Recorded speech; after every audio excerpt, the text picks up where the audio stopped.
Good morning, Dr. Larson and my fellow classmates. This morning I will be going over the subjective experiences, what we talked about last class, and answer some questions. So, first question we discussed in class: is there equality in the way men and women in sports are treated at Avila? Since I don't live on campus and I've never played a sport, I'm gonna give them the benefit of the doubt and say yes to this question, although I feel like the hours can be like the hours for practice for some of the sports, like I guess like men's soccer and women's soccer can be a little weird. Like I believe the girls soccer team practices like probably late afternoon, close to the evening, and then the men do their practices in the morning, which isn't really a bad thing. But if you think about like our weather currently, I don't know, I feel like it might be more difficult for the women since it's a little bit hotter in the afternoons. But overall, I feel like Avila tries to keep an equal balance between the men and the women in sports. Question number 2: how is media coverage of female athletes different than male athletes?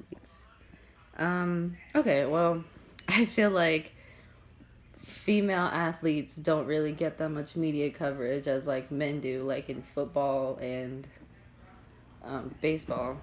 And although I don't believe there's a women's football team, females don't really get that much recognition like they deserve.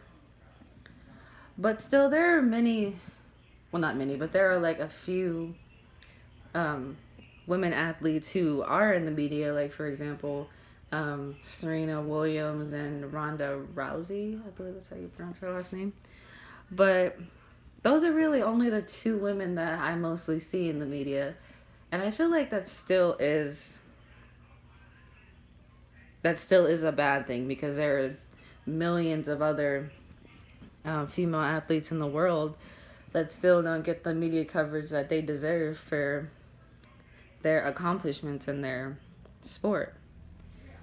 And I feel like one day we can be able to change that, since our world and our culture is more tolerant of women doing different things besides their traditional roles as being like a wife and a mother. So I feel like one day we can be able to change this, what's currently going on right now. Number 3, should female athletes sue for equal media coverage? My answer to that will be absolutely, because like I said before, like women aren't that different from men. Yes, we are built differently, but that doesn't mean that we're restricted from doing other things that are out of the norm for us. Like, for example, besides female athletes, there are female police officers, female firefighters, female judges, female lawyers. I mean, the list goes on, but still, going back to this question, women should definitely fight for their right to be recognized for their accomplishments, no matter what it is, in this world, because I feel like it will help achieve other like younger women to come forward, and and for the older women to be like role models. And that will, it could be like a pattern, like, like a cycle. Like, you see, like, this strong, positive woman in the media who works hard in what she does and she takes pride in it. And to me, that can be like encouragement for younger girls who are in sports to also fight for their right to be recognized as a female athlete, and for them to be encouraged to never back down from what they believe in. Okay, moving on. Question number 4. Does the media's sexualization of female athletes conflict with Title IX? I'm going to say yes to this question because I don't have the exact definition in front of me, but Title IX basically means you can't be discriminated no matter what your age, your gender, if you're disabled, or your religion. You can't be discriminated against, like, like in the workforce, in sports. And to me,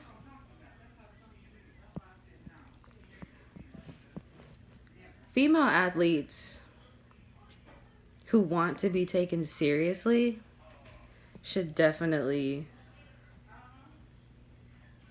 not be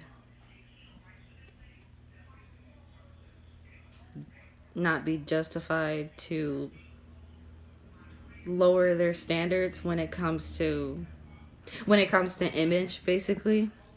Because like I mentioned before, there are younger girls who possibly look up to these women, and they probably think like, one day I want to be just like her, and work as hard as she did, and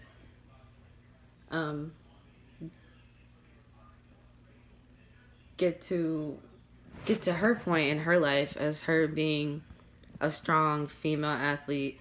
But honestly, if you see women in bikinis and having too much makeup and everything like that, that to me sends the wrong message. Because sometimes there are like different photos and videos of these athletes basically doing that, like not showing like their natural look and not being as serious as they should be, which to me can definitely have a negative effect and send the wrong message, like, hey, it's okay to do this because, sex sells, which is a true thing. But in all reality, we have to realize that that's not a good thing at all. It sends the wrong message not only to younger people who are looking up to these athletes, but it also sends the wrong message to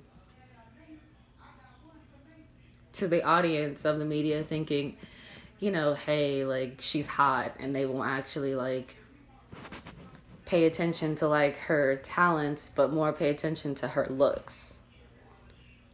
And I feel like one day we should be able to change that, because image is everything in the media. And sometimes the media will try to send the wrong message and try to send the wrong message to the younger people, that this is okay to do this, but in all reality, it's not. So, yes, I do believe that women who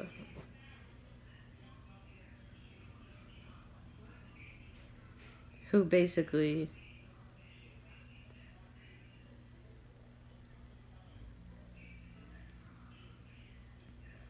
women who basically, I